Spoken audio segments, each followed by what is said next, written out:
Hey guys, Mickey from Tom's Outdoors. Now today we're out looking for Murray-Cod on a big river. Now one thing you always want to look for when you're trying to chase any type of Australian native is the right type of structure. Structure can vary. It can be logs, rocks, cut off ledges, a whole bunch of different things. But there are three things you should always look for when you're looking for good structure. The first thing is depth. Cod will hunt into shallow water at times, but most likely they're going to be in some deeper sections of water.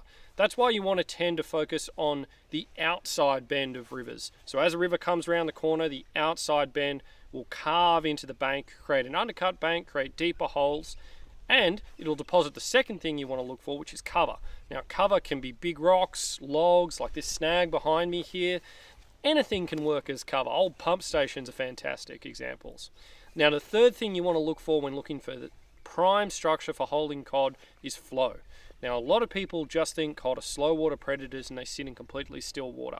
That's not necessarily true. They might sit in very still water, but they'll feed out into flow, a lot like trout will. And they'll even sit in flow as long as they have some type of cover or structure to hide behind and keep them out of the heaviest part of the current. So back here I've got a really good snag that's got the main river current coming down it, feeding all those bits of food, yabby, shrimp, any discombobulated redfin that are going to get pushed down the system, and the cod just have to wait there, come out and eat them. So that's three things to look for when you're looking for prime cod structure. That's depth, cover, and flow. So when you are fishing at a snag like this, you want to fish as close to the structure as possible.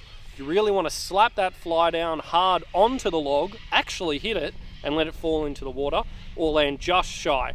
Good rule of thumb is if the splash your fly makes as it lands in the water gets the log or rock or whatever piece of structure you're fishing out wet, you've cast close enough.